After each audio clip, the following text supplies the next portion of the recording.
All right, this is Darker Days Radio. We're coming to you live on YouTube and live on the podcast. And I'm, of course, one of your hosts, Mike. And tonight I'm joined by Chris. How's it going, Chris? Hello. Just generally exhausted from from UK Games Expo and writing lots. So yeah, good otherwise. Awesome. We've also got Chigg. How's it going, Chigg? If I was doing any better, there'd be two of me. Whoa. And of course, we've got Crystal. How's it going, Crystal? Hello. I am also generally exhausted from finishing up the teaching year. Yeah, I'm sure it was a long semester. And then finally, we've got David for perhaps the final episode coming from the land south of the United States. The better America. America's Whoa. pants. Yeah, I leave, as I said, in about 2 months. August 5th, I fly back from the UK, from Mexico. And then off to EU again, France at some point. So the joys of academia. Yeah, but it's going to be really exciting. And Yeah, the joys of academia. I've not even started my new job, and I'm already applying for another job. Because that's how slow job applications are. 18 months would be is about the turnaround. So, yay! Yeah, it was a. Anyway, Well, moving on. Yep, sounds like we're going to have a couple more episodes with you in Mexico then, but we'll see what happens. And tonight we're going to be talking about a really awesome game that actually came out a number of years ago, which is Kult, Divinity Lost. We're going to be doing one of our deep dives into this, so we're kicking off by talking about the setting and the rules today. And then also we're going to be going in, hopefully, and talking about character creation, making some characters, and then running a game session as well, doing a little bit of actual play, live play. So that's going to be really awesome. We're going to, because we have some time constraints, we're going to skip over the usual game updates this time. We can save that for a future episode. And we're just going to dive into what Kult, Divinity Lost truly is. So Kult Divinity Lost is, I believe, the 4th edition of Kult. And this one is a variant that uses the Powered by the Apocalypse system. And this means that only players are actually rolling dice in this game system. The GM really is more of an arbiter and someone who kind of drives the story forward, but all of the real mechanical determinations are done by the players. Players will resolve moves, which are triggered, based off of either what the player is doing through role playing or through, let's say, environmental effects through the GM. Kult is a little bit different than the other Powered by the Apocalypse games because it uses 2d10s. And we're going to talk about the actual rule mechanics later. Usually Powered by the Apocalypse just uses 2d6. Kult is, of course, a gnostic personal horror game that explores the nature of reality from the perspective of humans who have become increasingly aware of the nature of reality and how it is actually a lie. And they kind of become aware of all the illusions that are around them. I think for a kind of content warning, Kult deals with a lot of really stressful and very serious topics. And, the book doesn't shy away from player characters having mental illnesses. There are definitely scenarios in this setting that can deal with a lot of abuse of different forms. And there's a lot of beings that court fascism. So we're going to be discussing that a little bit today in this episode, and just want listeners to have a heads up beforehand. If this is not something you want to hear right now, you can always come back to this episode later. Yeah, this is very much the Hellraiser, the RPG. Is often the easiest way to concisely to summarize it, because all manner of abuse, drugs, as I say, mental illnesses, bigotry will arise in this, because these are all topics that are, or I guess topics that come up because they are within the setting of the game. They are, in many respects, weapons of control, I think is a way of looking at them. to keep humans in their place. Um, and for players of other games, I guess there are elements maybe of something that feels similar to Eldritch horror. So I guess if you've played Call of Cthulhu, there's some aspects that are similar, but I think we're less. I think we're less with gribbly tentacles and stuff, and things being alien, and we're more into icky, sticky, as I say, Hellraiser kind of world. Yeah. Um, and I should also preface everything because, like, again, like with these deep dives, this is less of a review, and I surely shouldn't review things because I've written for Cult on their recent Kickstarter. So I'll just say that as well, just so we're not biased and we're totally open in what we're doing. Sure, sure. But you didn't specifically write on the core book, which is what we're No, reviewing I didn't right write in the core book, no, but yeah.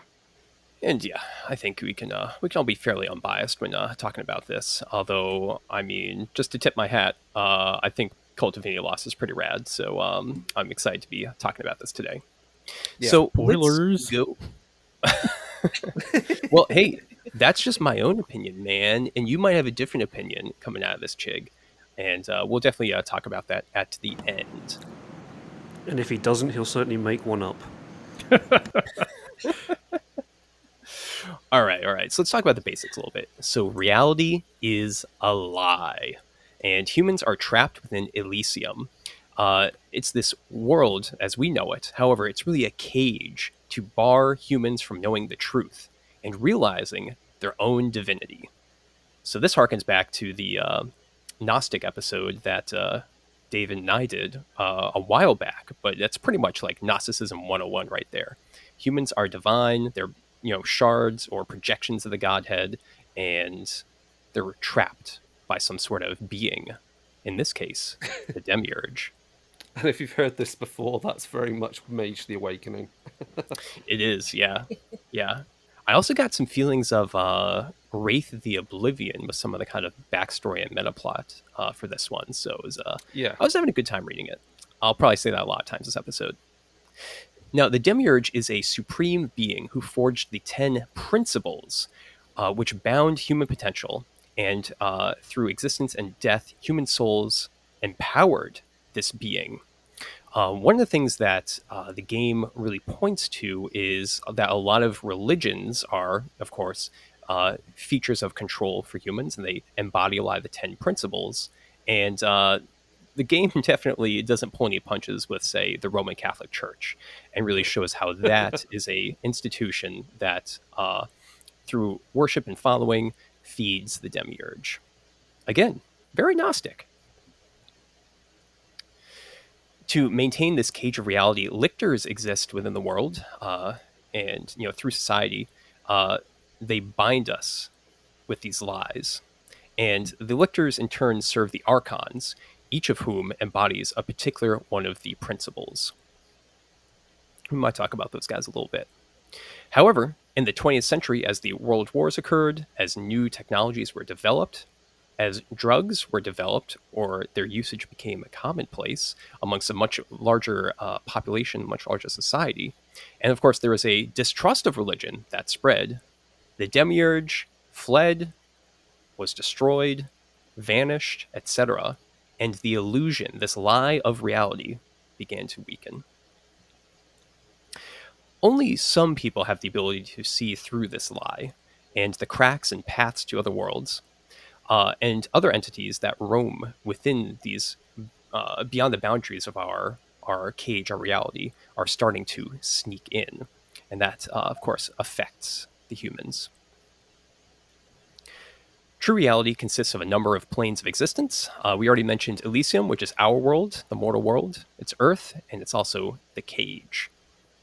It's our world, but it's creepier and worse because of all the supernatural stuff that's causing creepy and worse things to happen. Stop me if you've heard this. Yeah. And again, to draw some parallels, I think if we look at Chronicles of Darkness, I think there's definitely aspects from Chronicles of Darkness with the God Machine, which is clearly I think directly inspired by Kult, like with the idea that there are these other dimensional beings that are just beyond the edge of what we understand and can see. Like if you went into, say, I don't know, like the mayor's office at the city, you might find that the in his safe is like a book which is made from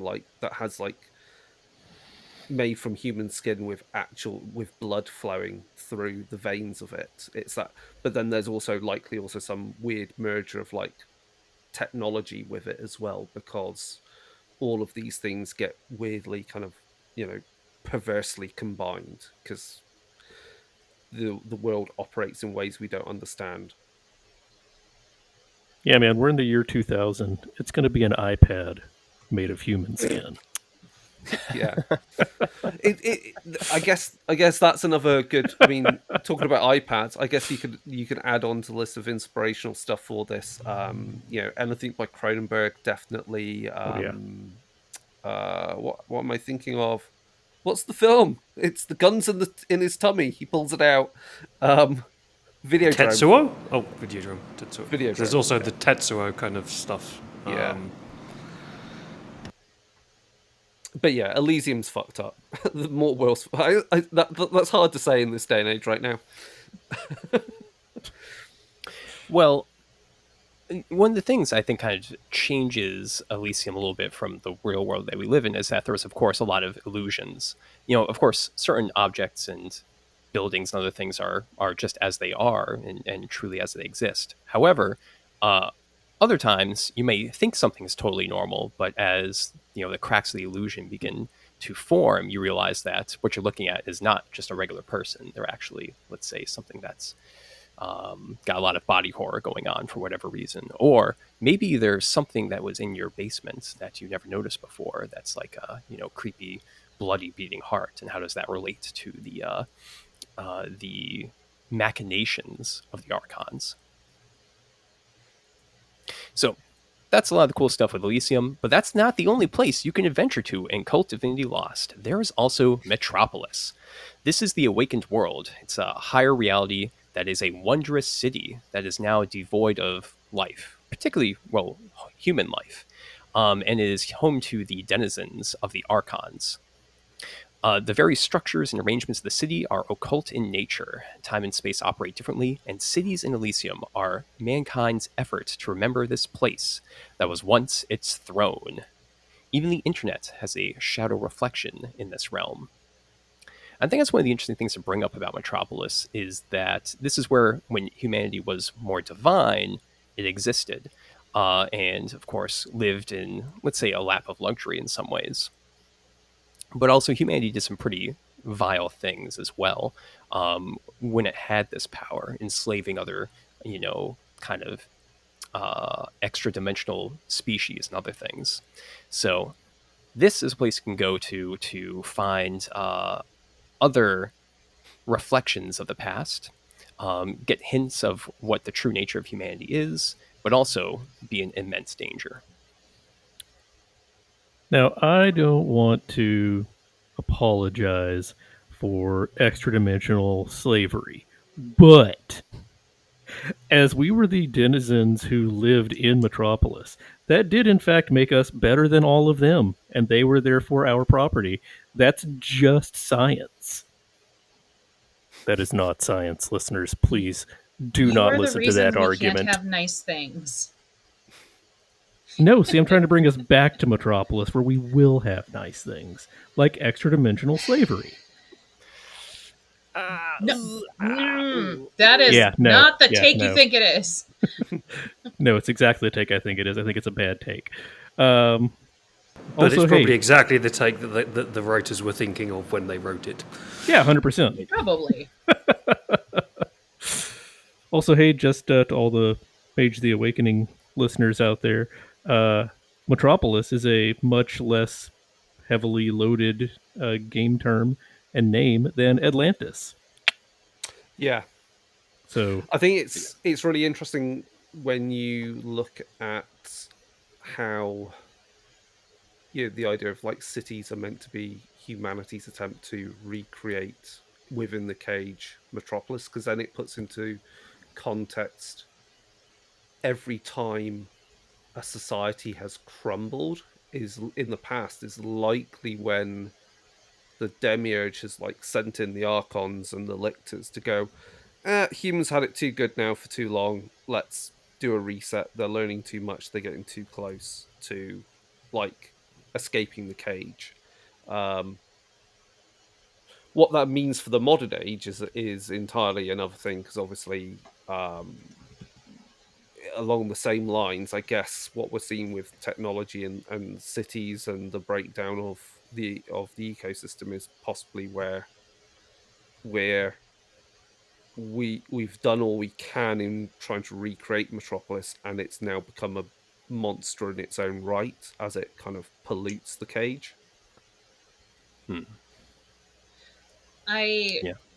I'm going to kind of harken it back for Bruja players as it is Carthage for Yeah. humanity. It is what Bruja think Carthage is, and then versus what it actually was, which was the Bruja deserved everything. Shh! Don't tell them that. Yeah, but you have to read deep in the books to find out that lore.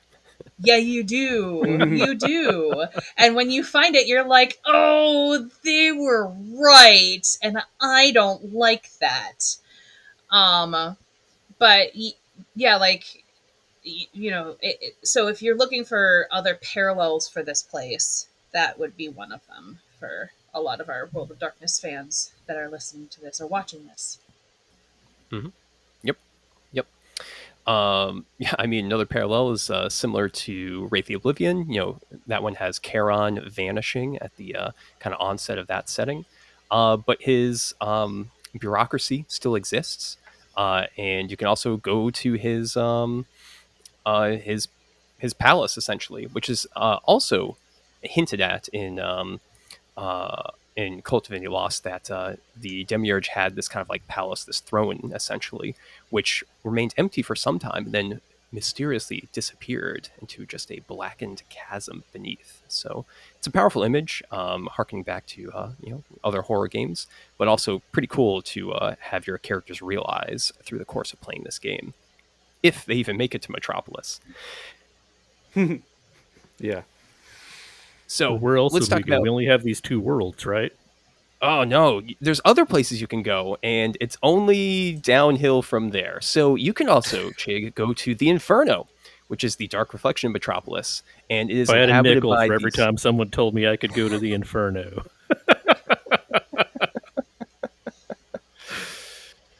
It's inhabited by the Death Angels, real nice chaps, and its structures descend into the underworld.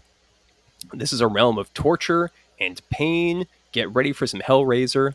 Local hells are called purgatories, which can form, and these lie closer to Elysium and are much more like the realms of Limbo, which I think we'll talk about later. At the center of Inferno is Astaroth's Tower, which is the dark reflection of the now missing Tower of the Demiurge. It's a rough place to go. It's not hell, but it is certainly comparable in a lot of ways. I think actually, well, there's a lot of information in the books about this, but I think, yeah, if you go look at like Dante's Inferno, you could get a ton of inspiration for how these different kind of circles could relate to the purgatories that are used for the Inferno setting here.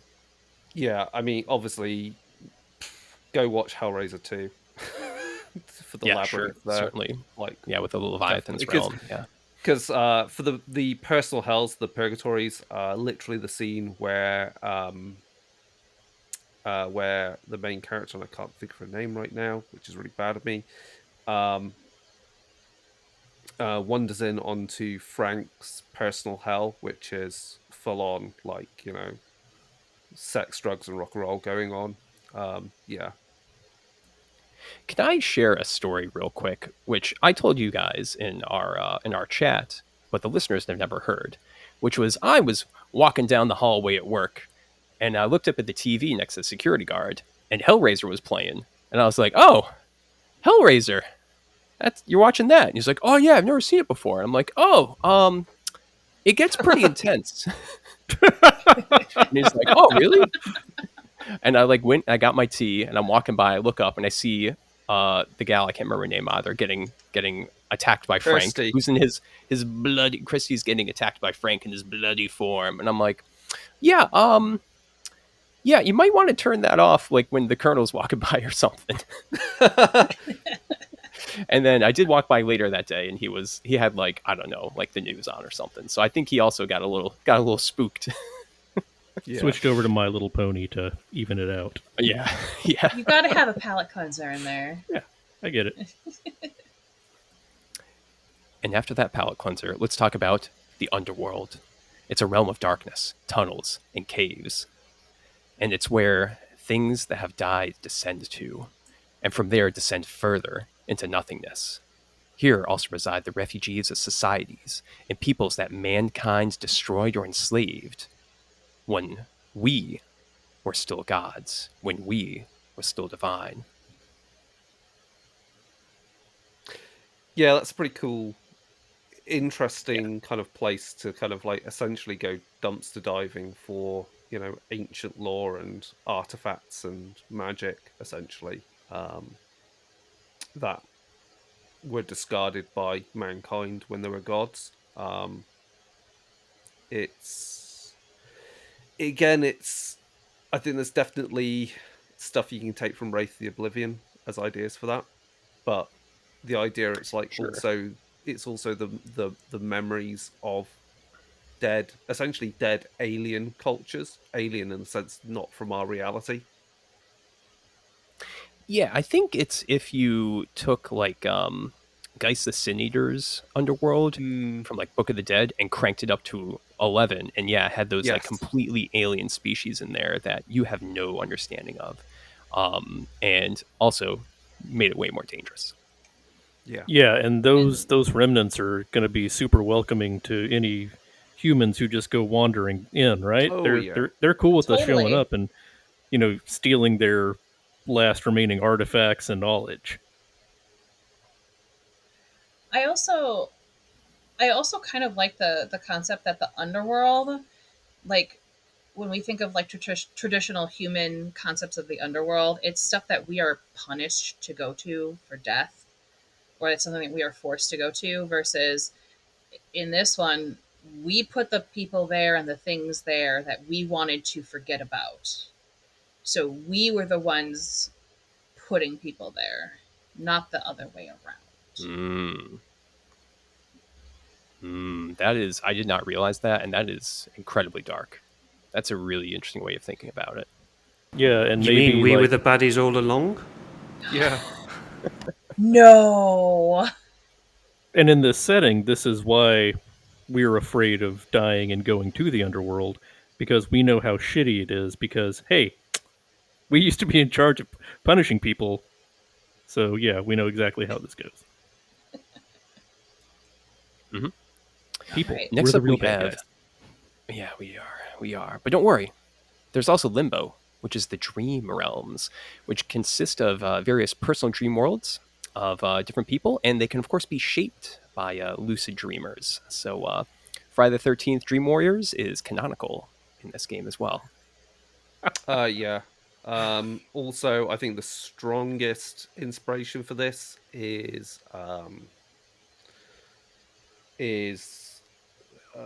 the cage with Oh, with the Kingpin. J-Lo. yeah, Yeah. really good film. I got it on. No. We discovered a very no. It is a great visually No, stunning film. it's beautiful, but it is a garbage movie. Watch it. You Oh can yeah, watch it with the sound off and lose nothing. yeah. The technology they were imagining like Elon Musk freaking Neuralink technology literally like 20 years ahead of time for it. But yeah, I mean that's the way it looks at how someone that is again mentally disturbed conjures up a plane of reality to exist within. you could also more than likely drop imagery in and look at the idea, and limbo realms would be more than likely kind of the realms conjured by the type of serial killer type characters out of the Hannibal TV series, because again they Yeah. have like their fucking mind palaces that you have to like understand to figure out what their god awful plans are. So really anything that involves dream or dream walking would work. I guess Twin Peaks as well, with Oh yeah, the Red absolutely. Room Yeah. is up there. Yeah. Yeah, absolutely. So We've missed how one, Mike. can We've missed we did? Gaia. Ah, Yeah, Gaia, of course. I was going to say, Because did we miss that it's the one? one that's Or- the least I think well formed out of the book for what it is. So yeah, so Gaia is the idea of like the wilderness beyond the cities that's been untamed by humanity when humanity was in control of Metropolis. So it's kind of, I guess the way to describe it is it's the unfashioned world that surrounds Metropolis, and therefore it is closest to Elysium in places that where where the mortal world is the most wild and untamed, so deep in the forests and so forth. I guess there's there's elements of like the basic human fear of being predated upon by animals. So I guess you get into some sort of things which Beast the Primordial touched on, with that kind of gestalt idea of the wilderness. See, honestly, if I was going to draw inspiration from any other games, I mean, like I said in the show notes, it seems boring. It needs something cool like werewolves. So obviously, werewolf, the apocalypse, since they're the people who are outside the cities, killing anybody who goes out there. But also, I'm surprised that you didn't make this connection, Chris. It's the hedge. Oh yeah, yeah. It's got. I mean, I think the hedge potentially. I feel the hedge though fits Limbo better because it's more dreamlike, whereas I think Gaia fits more with, maybe better even with Werewolf, the Forsaken's version of the spirit realms, because you're essentially looking at things that are embodiment of the wilderness and how they want to influence our world. I'm trying to think of like films or things where you kind of get that body horror where the untamed wild is trying to transgress on our world. Annihilation. Yeah. I was thinking that. It's probably the first thing that springs to mind. There's not much out there that does that. Maybe some of the Predator movies. Hate to say it, but Maybe there's also things out of X-Files where they have strange crypto flora and fauna, which Day of the they Triffids. discover, and it's essentially a representation of the fact that there are weirder things out in the wilderness that we've yet to discover, that if they encroach on the society would cause havoc. There was a Netflix movie 5 or 10 years ago called The Ritual Yes. about a group of guys who go hiking in the woods, and they come across some kind of creepy monster god out there that's being worshipped Yeah. by yeah, people who live in the woods. it's a really good movie. It's really good great movie. folk horror. And it might be a good inspiration for what you might find in. I suppose the a Gaia. lot of kind of folk horror-esque stuff would connect, because it is that weird shit happening in this unknown. So there's a recent movie, The Moor, I think it's called, Yeah. which is set just near where Chris lives, which it's not obviously a forest, but it is weird shit happens out on the moor, and sheep, lots of sheep. There's I would also do Go on. Yellow Jackets. Okay, I've not watched it, so I can see that. I feel like that's definitely should be on your list, Chris. I was also going to say with going back to Lovecraftian themes, isn't like the old the black goat also kind of fits as entities that exist in Gaia, because again they're like, you know, the raw power of creation in the wilderness. Yeah. Yeah, certainly that could be a Oh, good if way you want of to go doing it. for a really shit film, though, I just thought of one for monsters that possibly come from Gaia and rituals and things. There's a film called Relic. Is it The Relic? Which is where a scientist researcher gets like, isn't an artifact and some plants from deepest Amazon and consumes these plants because it's like a drug and it slowly mutates them and basically turns into Alien, but within a museum. I think that's the film. It's shit, Yeah, but at there you go. the Field Museum. Yeah, I remember that one. I saw that in theaters. Do not watch it, guys. Anyway, onwards. There are other realms. There are plenty of different realms. Yeah, but how do we get there? Are we going to step sideways like a werewolf? Are we going to open a magical portal like a D&D wizard? No, we're Not gonna get usually. high. Yep. You're going to do sex, drugs, or rock and roll. Drugs, That's how you're man. going to get there. Or we're gonna jack Also, into the fucking internet. you could, Yeah. yep. Or just different psychological states. Obviously, dreams can take you to limbo, for example, and then from limbo you can get to the purgatories. So you could definitely kind of move around, and things are a little bit connected. And I'll also, these, yep, I was also going to plug my scenario in the Cult Kickstarter recently because that's actually like science and maths horror. So it's the idea. So you're going back to like things that in films like Pi, Truth and Chaos, which is, you know, the idea that you can, through being at the bleeding edge of technology and science, you know, again pierce the lie. All right. yep. Actually, a good film like that could be Prince of Darkness, the John Carpenter film. Oh yeah, seriously, yeah. Not the best one of his apocalypse films, but it has a really unique idea to it, which definitely is definitely really rad, with kind of the scientific origin of Satan, basically. So that's the places. Let's talk about the people. All the colorful people that are here in Cult Divinity Lost. First off, big bads. We talked about the Demiurge. Let's talk about his little lackeys, the Archons. These are basically like archangels that embody the principles, which are the rules that bind humanity to the lie. Of them, there is one that is Malkuth, who was once the Archon that created the lie with a slice of Gaia. I'd say actually probably within a slice of Gaia. But this one Archon has rebelled against the Demiurge and the other Archons, and now basically encourages humans to be free.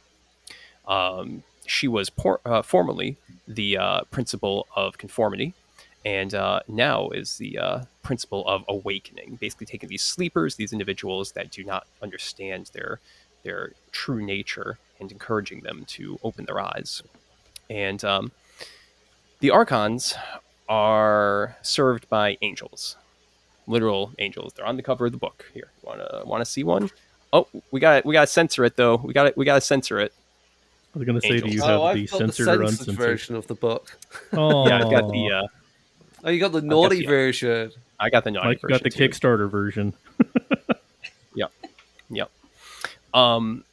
Served by angels. They got wings and everything. So let's stop and talk about the Archons a little bit because they're pretty crucial to understanding this setting. And I know everyone's got their own things they want to mention about them, but what I would just point out is that the principles they represent, a lot of them don't sound that bad off the cuff. The principle for one is family. You're like, Family's pretty good. That sounds like a good principle. Another one is the principle of victory, for example. And you're like, okay, yeah, victory, that's nice. It's nice to win. But these things are all basically twisted to distract us and keep us bound to the lie. The family that's around you kind of holds you back is really the issue with it, and it does not allow you to kind of free yourself and really look around and see what's happening to you and around you. Likewise, victory only comes at the price of war, essentially. So there's winners, losers, and of course, lots of destruction, which is not to the benefit of humanity. So I think it's really interesting that some of these off the cuff sound like they're okay, but truly they're really holding us back. Other ones aren't that great.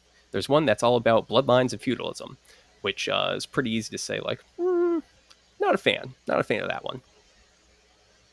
I mean, that's the highest form. That's that's the top. Yeah. That's the top That's dog the right there. Top billing thing. Yeah, if you're gonna fall for something, fall for being in charge. It's better to rule in hell than to serve in heaven, kind of deal, Yep. But yeah, Yep, I mean, that is- they are organized in the traditional and named after the traditional Sephiroth from that you may know from Kabbalah. There's 10 of them, as is tradition, and just like in the Gnostic episode, they're traps. They will hold you back. Mm-hmm. Yep. All right. Anything else to say on Archons, or should we move on? Who's your favorite Archon? Well, so the one thing I was thinking about is that it's pretty easy. I mean, there's no good people in this game. Even the player characters are all kind of sick, to be honest. They all have, many like personal issues. It's easy if you were just explaining this game to someone for you to think that Malkuth is like the good Archon, but not having read a ton of like the expanded universe of Cult, I suspect that Malkuth is also trash as well. And this was the Archon that kept people imprisoned for millennia, basically, and has just suddenly done the old switcheroo turnaround. I expect they're probably not good. So they're all terrible. I don't like any of them. That is, in fact, the correct answer. You're not really supposed to be rooting for the Archons, turns out. No, certainly not. I think Tepereth is an interesting antagonist because it's essentially the trap of social media. Because it's about allure and celebrity and all of those things and our cravings for I mean, it's beauty about and glory. validation. Yeah. So I mean, that tracks for social media, though. Yeah, absolutely. Yeah. So the idea of like you could have that Archon and their lictors essentially operating through TikTok to Instagram to chase and trap and exploit their enemies. When the Makes sense. influencers have turned against you, you know that you've moved on to Gavura, and now you have to fight against discipline. I mean, there are multiple TikTok cults out there. Those are a thing. So. It is definitely a thing. Yeah, there's some crazy stuff of like women moving from like I think Brazil to Texas to join basically TikTok cults and getting horrifically abused. And the RPG space has had its own issues with influencers trying to make their own cults. So that's a thing. Yep. That's really close on our doorstep. May they never look upon us again. No. So we also said that the Archons are served by lictors and archangels. I think that's right, isn't it? I think it's angels and lictors. Yeah. And the archons are more like the archangels, basically. Yeah. Not they're not actually named after like classical archangels from Judeo-Christian tradition, but in their place in the society, in the heavenly host, if you will, is Yeah. definitely like archangels. Yeah, because the book has some example lictors. So what is a lictor?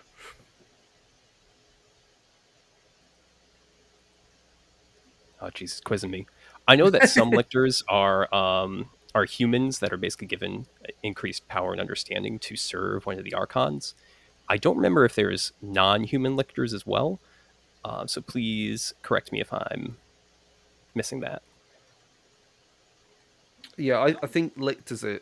I generally think lictors are humans that have given themselves over to Yeah.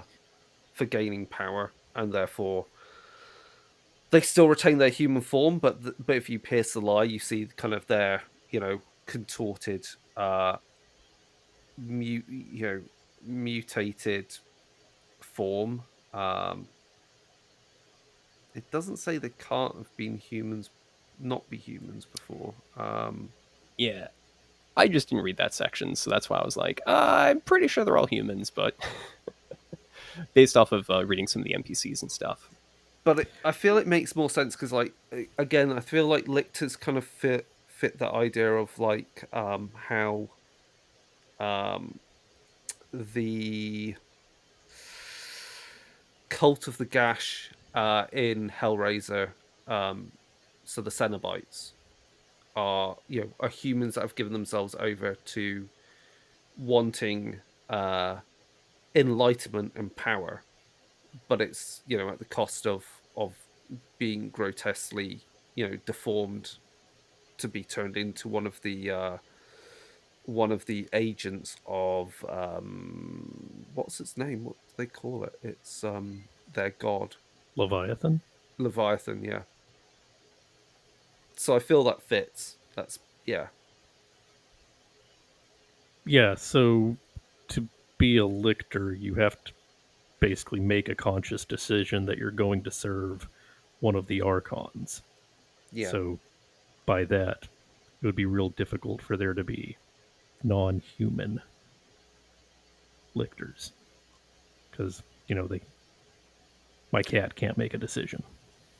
Not a The conscious. interesting the interesting thing that's pointed out is that lictors were it said were at one point mainly servants of their associated archon, but because of the disappearance of the demiurge and the fact that the archons have now started to war amongst themselves, the lictors now have greater autonomy to pursue their own twisted agendas.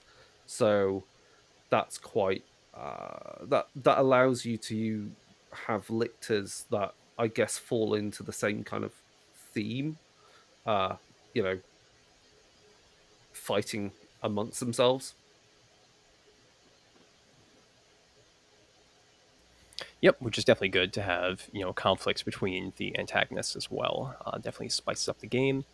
And I think one of the things that Cult Divinity Lost really points out to the game master is that even if the protagonists, the player characters, do stop one plan, there's going to be other antagonists that are operating in the same area, which are going to pivot.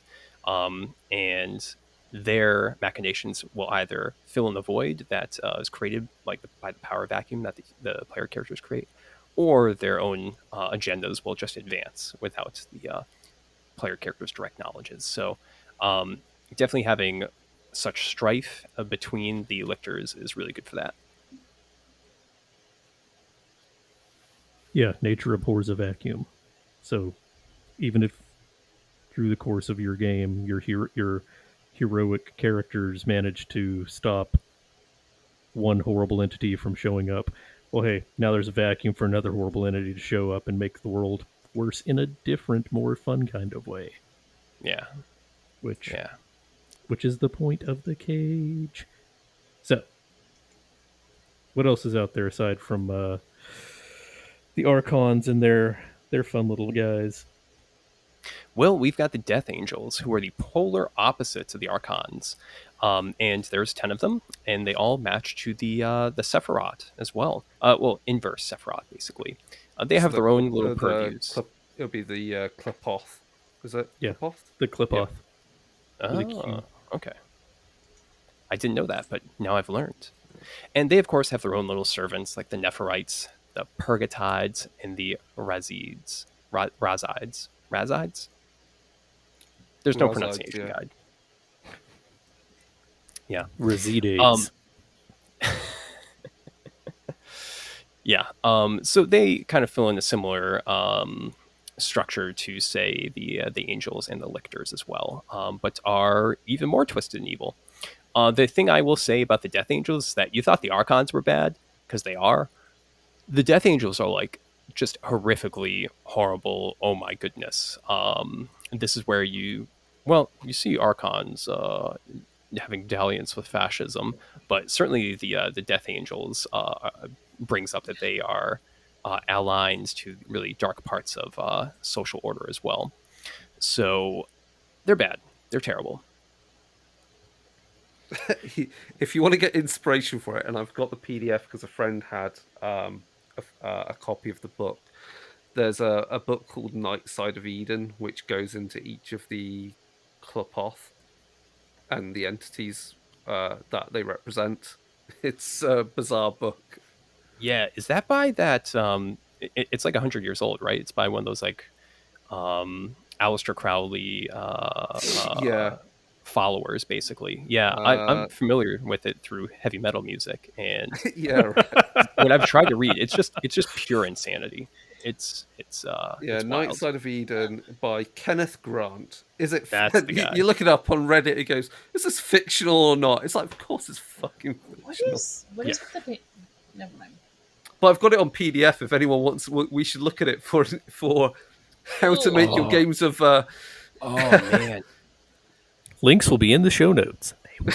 yeah. No. Oh You my. can find it on your own. Oh my goodness. Yeah. Yeah, you're on the internet. You can Google. Yeah, from Yeah. what I remember, it's absolute crazy town. It's like Mothman Prophecies kind of crazy town, and yeah. Anyway, That's a trip. could be inspiration. So, following the Death Angels, within Gaia, there's also the Sentinels, which were once kind of the guardians and the borderlands of the Demiurge, which have now become savage angels. So that's pretty heavy metal right there, having like feral angels that have no master, just kind of prowling around, I mean, swooping you down spent to centuries with no purpose, like, Hmm. and you were, made for a purpose.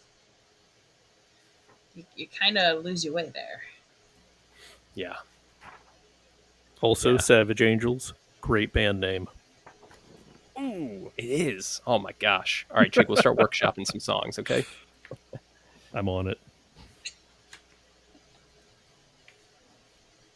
But yeah, this is another example of how Gaia or the Gaia or what have you is kind of the least fleshed out of the other realms. It just seems like there was something they could have done there, but I get it's not the focus of the game. So moving on. Yeah, certainly it could be a source book or something in the future. So, Chris, start taking some notes, okay? I think that some of these things get expanded upon in the main book from the Kickstarter that was out that ran recently. So, yeah. Sweet. Yeah, totally.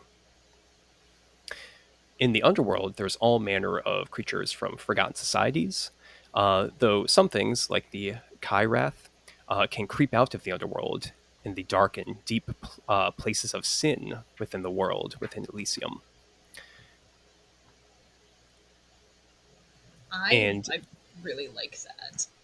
Like, it's again like with what I said before about humans are the ones affecting the underworld, and now that's coming back to haunt them in very specific ways and in very specific places.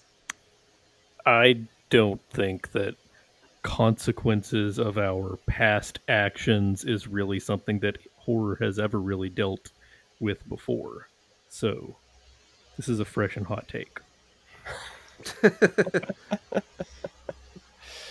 But yeah, I like it too. I like it a lot. It's a it might not be the freshest or the hottest take, but it is a different twist on it. So I never said it was a hot take or a oh fresh no. take. I was making a joke about it Gotcha. being a hot take. It is not, but I think that this is in fact a good twist on it to have in your game. And I also kind of like the fact that it can creep up on people when they aren't aware of that the underworld exists. And so they might that's be the aware best of kind like of danger to be in, the kind you have no right? idea could even happen. So like you might be aware that some things are happening or that things are getting weird, but then you have all of a sudden like this thing from humanity's past, and you're like, and you have this visceral reaction to it, and you don't know why. Oh yeah, absolutely. Yeah, it's good. One specific example of this, kind of the same theme, is the Osgul, which are these beings that were once enslaved by the divine humanity when they were in Metropolis. And now that the illusion is starting to break around the Elysium, they can see in and see the awakened humans and can come in to seek revenge. So yeah, once again, your poor character could be tormented for a sadistic ancestor from millennia ago because of what they did. Yeah, and the way the genetics works, that's everybody's sadistic ancestor, so we're all screwed. It's great. Yep. Good point. Yeah, it's the I was just reading again, like the section on there's some really heavy bits in to do with the underworld, like the birth chambers. So just FYI, when you start reading it, it's very dark, body horror going on that makes Kingdom Death blush to that extent. It's that kind of level of depravity going on in these realms, of how humans are exploited. So yeah, fun times. The underworld's great. It's a great place to visit.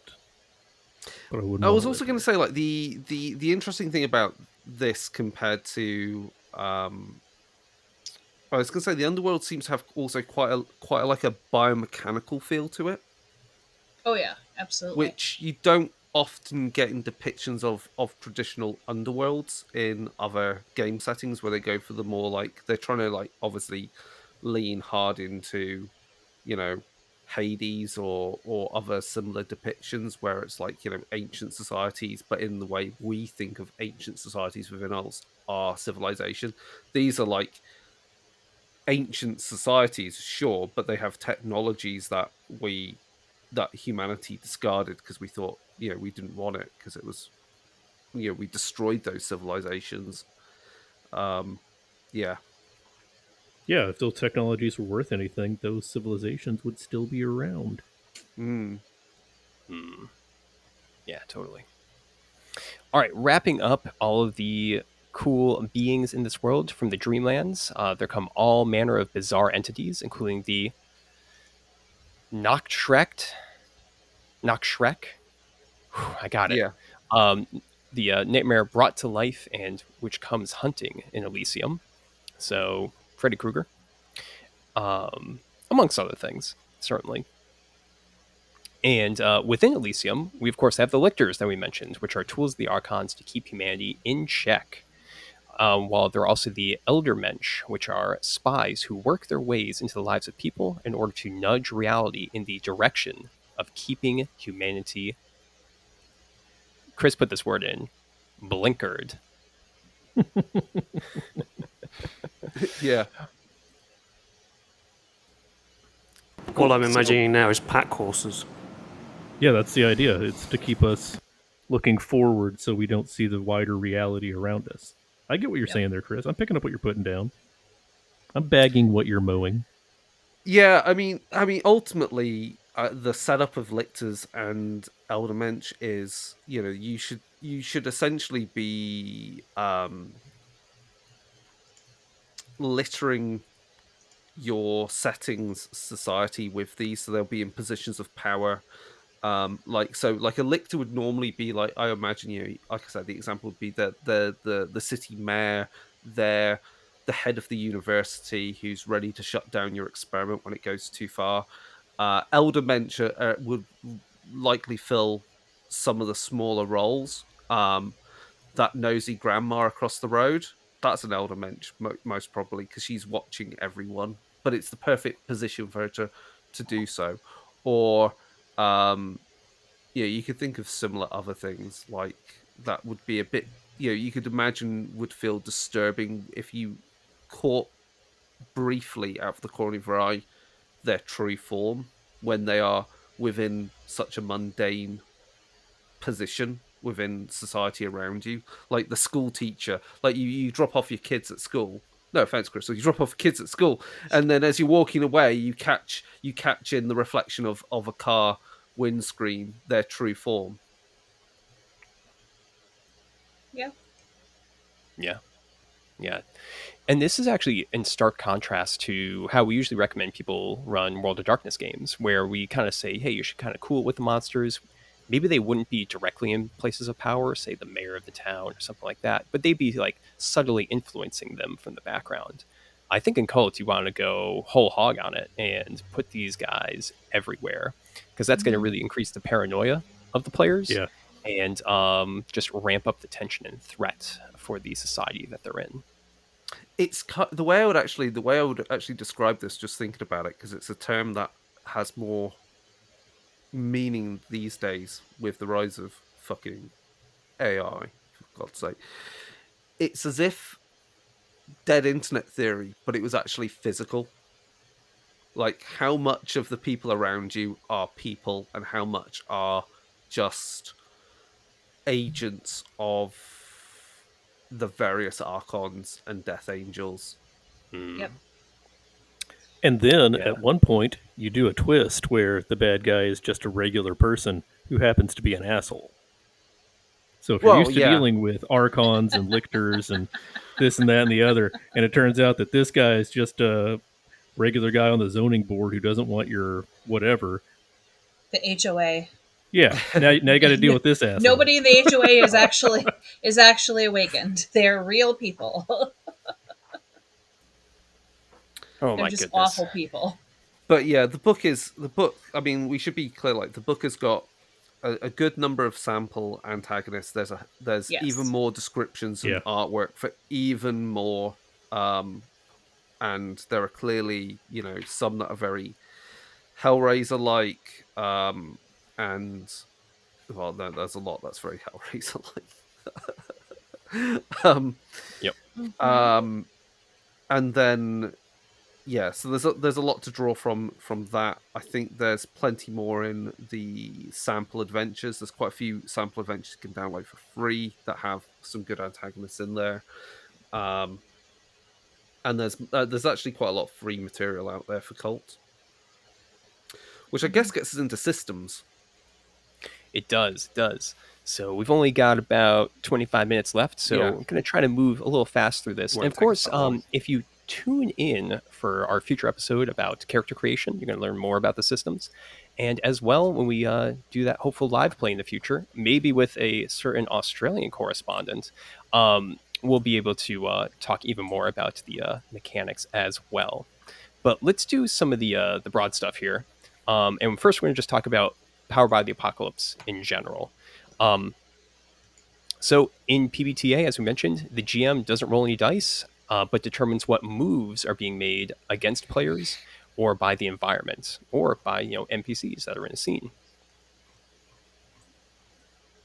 Yeah. In addition, the GM will call for players to roll their dice. So it's important that players don't say, I'm going to use my influence other move on this guy over here at the bar. They walk up to a guy at the bar, they start talking to him, they do something that would cause the GM to say, that sounds like you're trying to influence that guy. roll influence other. And like in most Powered by the Apocalypse games, some of the moves are easier to call out than others. There's one in particular that just needs to be. Sometimes you just got to say, "Hey, I'm trying to do this move." So Yeah, certainly, we'll get to the certainly. moves in a bit. Yeah. I would say this game is a bit more prescriptive in its moves than other PBTA games, uh, but in some ways there can be um, a issue with the system wherein if you have a power that's incredibly broad, that means you can just use it in many more situations, which simply just makes your character better, basically. If you have that kind of broad application, it's something I've noticed in Fate as well. If your aspect is far too broad, then you can just use it all the time, which makes you better than the character with much more specific or perhaps better thought out aspects. So I would say that this is something that could be a little tough for new GMs to adjudicate sometimes, but luckily, I think Divinity Lost as a PBTA system is a bit more tightly designed than some others. So it actually might be good for people that are new to the system. Agreed. I feel like there's enough other games out there for PBTA that they've been able to stress test a lot of things. Yeah, I'm a little apprehensive of PBTA because I played City of Mist, which had a lot of the move design in it allowed for the players, and that was very easily could be gamed, or if the GM who wasn't paying enough attention, didn't really catch something being too broad, it would just make one character much more powerful than the others. So um, the creation of moves is a bit more limited in Cult Divinity Lost, and there's definitely enough options in here overall that you really don't have to make your own. Um, Yeah. so I would say overall it's less of an issue with this one, but it's just something I wanted to get across about PBTA in general. So let's talk about moves real quick. So you could be role playing with someone, and then there might be a move which is like influence other. So that's where a player tries to influence an NPC through some social interaction. And the player is going to resolve this by picking up 2d10s, rolling them, taking the sum, and then adding in any bonus attribute, which might be like charisma or charm in this case for this game system, and then any other bonuses which are applied from environmental factors. And then you consult the same table all the time to see if you have a success, which is on a 15 plus total, a success but with some sort of stipulation or cost, which is if you get a sum of 10 to 14, and then if you get 9 or lower, you fail, and this move gives some sort of trigger to the GM, which might be holds, which the GM can use against you later, or might be an immediate kind of backlash for the scene.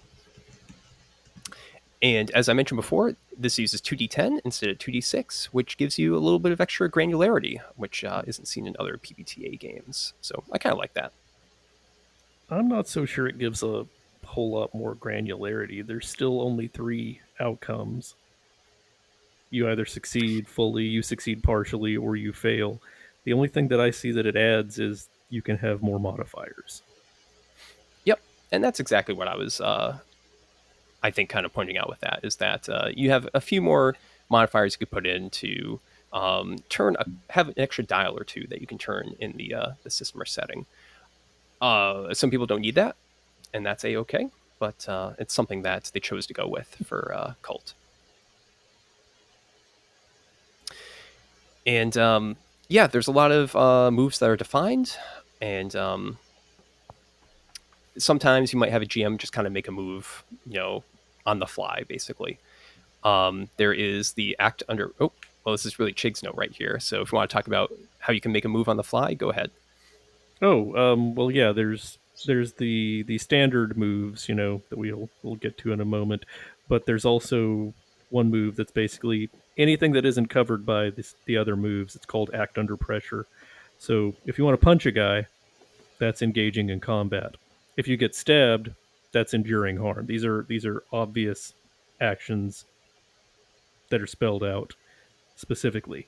But if you want to pick a lock or climb a tree or jump a car over a drawbridge as it's rising across a river, those are all act under pressure rolls. Most Powered by the Apocalypse games that I'm familiar with have a catch all move like this, and it's usually pretty powerful because it does everything that isn't covered by everything else. Now, generally, Powered by Hmm. the Apocalypse games are set up so that the moves cover what you're going to be doing mostly. But if you want to have a support character or a character who does different things, find your act under pressure in your Powered by the Apocalypse game. Specialize. Mm, mm, mm, mm. Yep. Yeah, great point. And another key thing about moves is that they're really meant to push the narrative forward. So you'll notice what we said.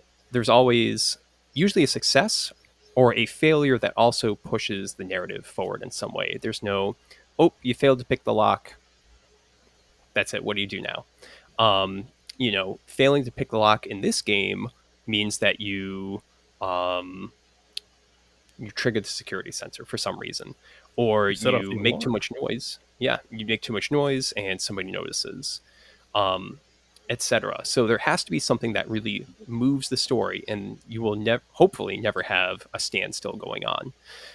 This could happen, of course, when there's just like social things going on, but that's just your players talking, and any kind of rolling should have a narrative outcome, which I think is good design. It's great design. Yeah, I mean Mhm. it's I think the best way to explain this, and it's the same with any system that is vaguely similar to Powered by the Apocalypse. So, this is also the same for the Resistance system. It's the same for the Havoc system in some ways as well, is you know, you're not gonna roll unless there is A, something at risk, and B, there is you know pushing forward the narrative may or may can result in both positive and negative things occurring to you. It's if what you do doesn't change the status quo, there's no point in rolling. Yeah, yeah, it's good stuff. All right, moving through lightning fast again. GM moves are divided into two different types. You got soft and hard moves. Soft moves are when the GM triggers a move kind of due to the environment or an antagonist taking an action. Um, and then a hard move is one where the GM triggers a response due to some sort of player mishap. Maybe they did a move and it went badly, and you have something kind of like a kind of counter move occurring. Or, of course, they might have these holds, which they generated from previous player moves, and they might call one of those rolls to be taken, which can have a much more drastic effect on the game. And it kind of gives the GM a little bit of currency that they can use for the kind of narrative and tension building push and pull of the game, which again, pretty awesome. We'll go over the character attributes in the future episode on character creation, so definitely look forward to that. And Chigg already mentioned several of the standard moves. Act under pressure, influencing other, reading a person, observing a situation. But I think there's one right here, Chigg, that you wanted to talk about, which is see through the illusion. Right. So see through the illusion is it's a difficult move to explain. It's both what it says on the tin. It lets you see the reality that is around you that is not the shared reality that most humanity sees. It lets you notice that there's a lictor over there and that's not just a regular school board member or what have you. But like I said earlier, you're supposed to have these come up through play, and it's real hard to role play trying to see through the illusion unless you specifically set up a scene where you're all gonna get high or get drunk or do whatever to attempt to see through the illusion. It's not something that that's gonna come up in a regular day, you know? Like reading a person, I want to know if this guy's lying to me. Sure. You're having a conversation. That seems a little fishy. I don't know if I should trust him or not. All right, roll read a person. but I'm not sure how that would just come up. How seeing through the illusion is something that comes up in a regular thing without being called out. Yeah, so I think this is a situation where the GM could kind of spring this on the players, say at a dramatic moment. It doesn't necessarily need to be something that they're actively trying to do, but it could be an environmental effect, as we mentioned, one of those soft moves, wherein the player characters have chosen to walk into a place where the illusion is cracked, thin, etc., and then the GM could just basically have them make this roll to see which of them realizes the lie. I think the way to approach this, you see, the way I see through the illusion is like the description of it is when you suffer shock, injuries, or distort your perception through drugs or rituals. So essentially, through the narrative, your character has to be in a position which psychologically is driving them to the edge of their understanding of the illusion. And as you said, Mike, it adds flavor to the scene. So if say you're in a fight, there's a gunfight going on, you get shot and pretty badly. You know, you're bleeding out maybe, or someone has been severely injured near you. Then it could mean in that moment the seeing through the illusion is kind of like you realize that the people you're fighting are not actually humans, and you see them for what they are. You may see that there is that what has bled through into the location you are is kind of occult geometry. So you've got the remnants of Metropolis around you, um, or you see the influence of one of the archons upon the actions of the events that are occurring. So you see meaning in what would be you know simple environmental dressing like a newspaper. Suddenly the text on it actually has greater meaning. So it's that kind of it's that truth in chaos kind of part where you see through it. Then the question is, how does that influence you? That's another thing, because you either see things as they truly are. So the parallel, I think, is the bit like in Mage the Awakening, where mages, when they undergo their awakening, see symbolism and everything in everything of reality around them. They witness, like, the paper boy, they kind of like perceive as like Hermes, or it's not just a mobile phone someone has in their hand. It's like some actual, that is a crystal that has runes upon it or something. It's that element from Mage the Awakening, but for people, the regular Joes in Cult. And I think that might be where we get to the point where your characters in Cult are at the precipice of what characters in Mage the Awakening have kind of gone through. But in Mage the Awakening, I think you do it within to degrees, to certain degrees. I think go through it in a much more nicey nice way. Whereas like Cult is like going, oh, you're going to awaken, fine, but there's going to be a lot of blood, guts, and gooiness along the way before you get there. Mm. Yeah. I Yeah. Yeah, like the altered state of mind and stuff like that. Whether through drugs, alcohol, or whatever, but also fight or flight response and fawning response too. Yeah. Those are all things that also alter your brain chemistry in the moment. And so, especially like extreme things going on, like if anyone, sorry if I'm bringing up anything, but if anyone has been through trauma and or you think back on it and you're like, that felt like it took 4 hours, but it was only 20 minutes.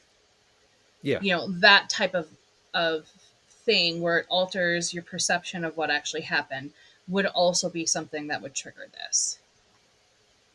and it's an interesting thing because it's an interesting kind of move, because it's not one, as it's written, it's not one that you go out to trigger immediately unless something has brought you to the position where it makes narrative sense. So again, Mhm. going back to the kind of like what I like to call, and I think David, you appreciate the idea of math horror. What I like to call math horror is where again you make a discovery, but it changes you're at such a point that it kind of changes, it breaks your understanding of how the world operates. And I think it gives you a great way of then going from what could be a rather mundane encounter, because like one of the things is something senses you or the illusion tears. So something senses you is like, the archon or some fallen angel now actually sees you as not just something responding to the actions within the cage. You are now altering the cage, and the illusion tears is like even more so, because now the cage is going to it's fall apart for good or ill, because various parties do not will not, the cage opening like that is like, for the archons, that's a shit time because they want you in there, whereas for the death angels and similar, it's like, hey, it's fun times. Like it's like a split in the in 40k. It's like, the warp opening up. It's like a warp rift, and it's like, hey, let's go out and party. It's Zinchian fun times. So I think it's actually a good.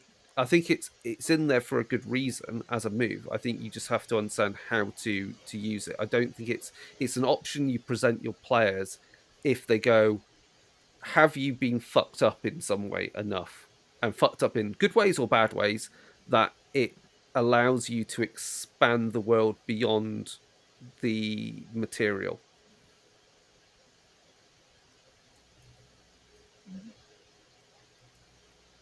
Guys, that was really deep. Yeah, that was great. That's good stuff. Oh my gosh. All right. We're running out of time, so I'm going to race through combat right here. All right. Combat is moves like anything else, and it causes harm. There's different types of weapons, and they all have different harm values, which can also inflict conditions like knockdown. Or in the case of guns, you can reduce your ammo. That's right. You do have to track your ammo, but not individual bullets, luckily. I think that might be a little bit too granular for my tastes. I think that running out of ammo is a great partial success or a failure result. I don't need to know how many 3 bullet bursts my machine gun has fired this session. I don't need that. But Too much rifts and GURPS in your past, Chigg, huh? little too much. He might be having flashbacks. He might be having, reality peeled back. Could be, could be. All right. So you do harm, and you subtract any armor that the target has, and then that causes number of wounds, which you then check off from their character sheet or the stat block for the enemy. PC's attacks are just like to engage in combat, do a little roll, add their violence, etc. And if the PC, for example, rolls very poorly, then they could say suffer a counterattack where the being that they're fighting against, or even just a human or individual, would basically strike back and cause harm to the PC. So you don't need to have any sort of rolling by the GM in this case. It's all just done by the players, and based off their results, if they roll poorly, then they're the ones who get hurt typically. And when you endure injuries, etc., you could have things like stability take a hit. So this is a very common thing from combat, to lose stability, but also many of the disadvantages that the characters have could also, if you roll poorly, cause a loss of stability. There's 10 levels of stability, ranging from composed to broken, and you can roll stability plus willpower to resist something horrific or any other kind of mental influence or effects.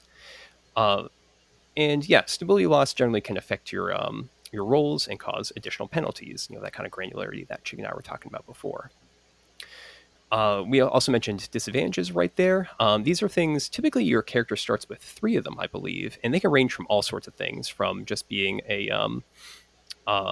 someone that's not liked by the local population, to having a curse on them, some sort of a magical effect, or having a mental illness. I do want to talk about that real briefly in our last couple minutes here, because one thing I want to bring up about mental illness in Kult is that it is something that characters have, which, from everything I read in the book, is not caused by supernatural effects or archons or anything like that. It is just a part of the human condition and is a normal thing. However, it can be taken advantage of, as the book is written, by archons, lictors, any other kind of supernatural beings. So I think that's a really important distinction. And of course, you can modulate that however you want to portray it in your game. If you want it to be something that's not even tackled, you could just not allow those disadvantages, for example. But if it is something you're going to use, this is definitely something you want to talk about with your players before you start making characters.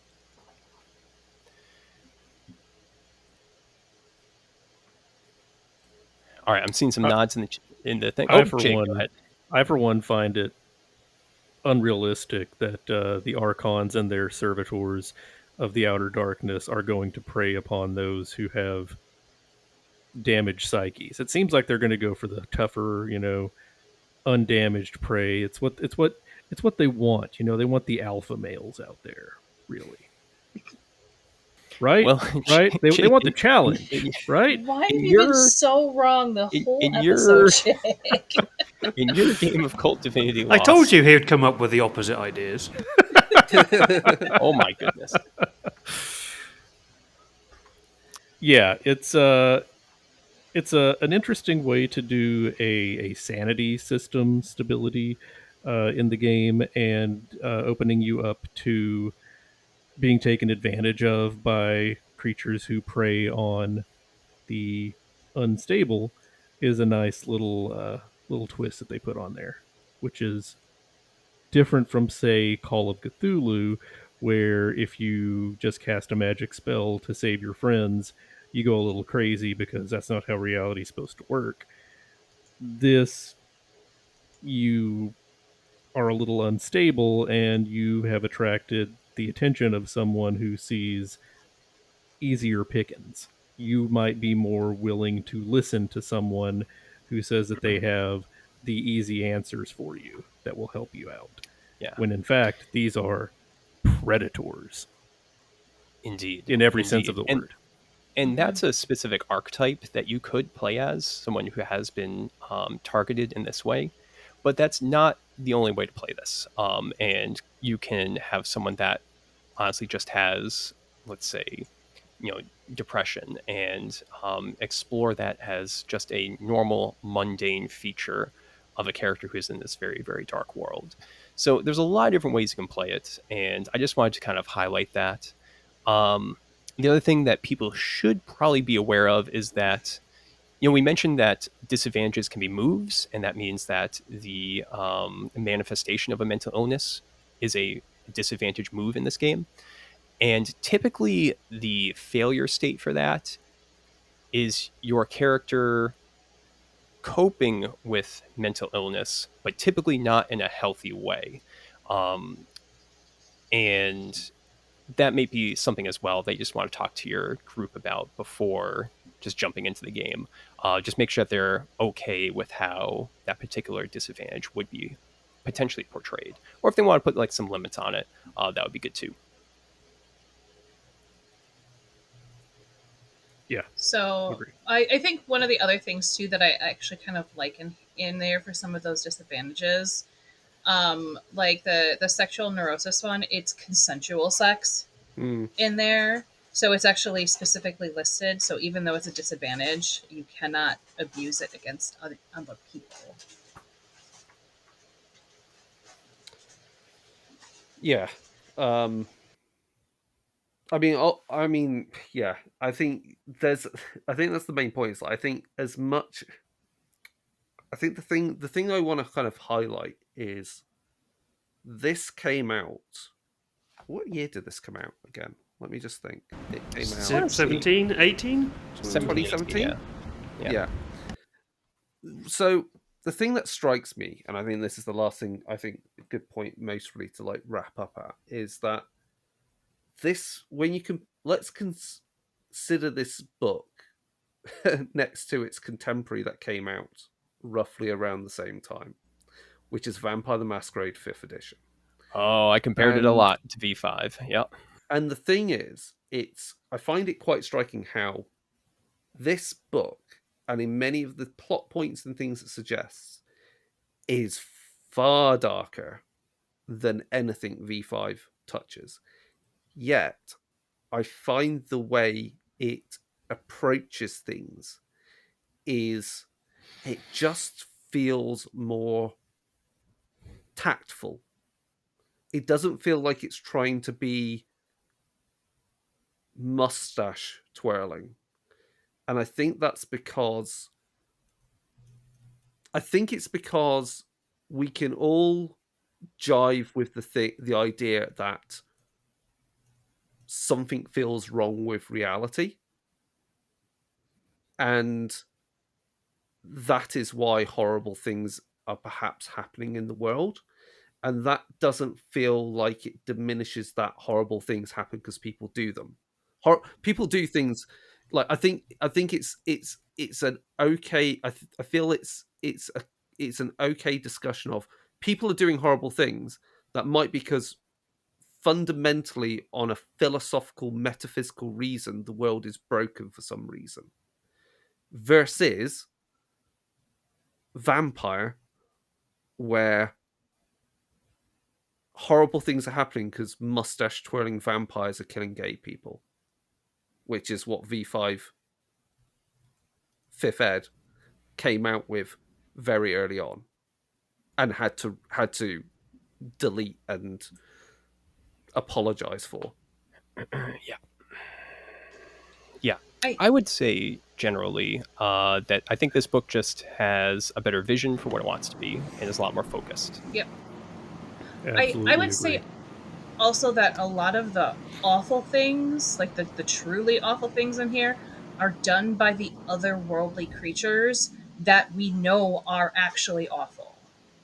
Whereas with Vampire, you all play vampires trying to be human and pretending to be good people. And then all of a sudden you have vampires doing those things in the meta plot, and that gives permission for characters to be like, okay, well, they did it, so why can't I? Yeah. And so I feel like there's like a separation there, like a very distinct line of these horrible things are doing these horrible things in this game, which is why they exist here. Versus you are vampires, they are also vampires, they're doing this, they're doing awful things, here's permission. Yeah. Yeah, I think that covers it very well. Indeed. So I guess just in rapid closing here, let's just go around and we'll give a quick one sentence thumbs up, thumbs down. How did people like Kult Divinity Lost so far? So let's start with Chris. Fucking love it. I've run the Atrocity exhibition a couple of times, which is I feel one of the best scenarios to start with. Outstanding. Chigg, how do you feel? I think it's great. I look forward to character creation and playing a game. Perfect. Crystal, how about you? I absolutely love it. I have so many ideas that I would love to write into this system. That's a very, very good sign. David, how about you? Exactly the same as Crystal. I've got so many ideas that I just want to dive into. Like I've been meaning to dive into this game for years. Like I've had the books since it came out, but I've never really. And so I've been keen to get this going because I just want to play it. totally. And I'm really excited to play it too. So hopefully all the listeners out there can join us on our next episodes as we dive even deeper, descend further into Kult, Divinity Lost. We are, of course, Darker Days Radio. You can find us at a lot of places. Our website is darker-days.org. We've got a link tree, linktree.com/darkerdaysradio. We can find all of our social media, some of which is used, some of which is not used. We, of course, have a bunch of stuff going up on YouTube, which is always an awesome time. And we should have this up on YouTube with real visuals so people can see our lovely faces talking about this, and maybe also see me lagging out at one point. I don't know how it will all turn out. It should be a good time. And Chris, is there anything else that I missed for the closing remarks? No, I think that's everything. Yeah, just follow us on literally everywhere. There's more stuff coming out. I'm trying to get back reps going for War Machine and other games. And there's short videos on how to play War Machine on my TikTok. So, that seems to be doing well. So maybe we explore how to do YouTube shorts on games we love and give introductions to them, because I'm sure we all have stuff we like that we want to promote, get people into. Absolutely. Mm-hmm. And people have the attention of fucking goldfish these days. So yeah. Who are you? Exactly. Yeah, I think that's everything, Mike. Yep. All right. Awesome. Well, to all the listeners out there, thank you so much, and stay safe out there. Have a good night. I'm not sure what we say anymore. Bye. Bye. Bye.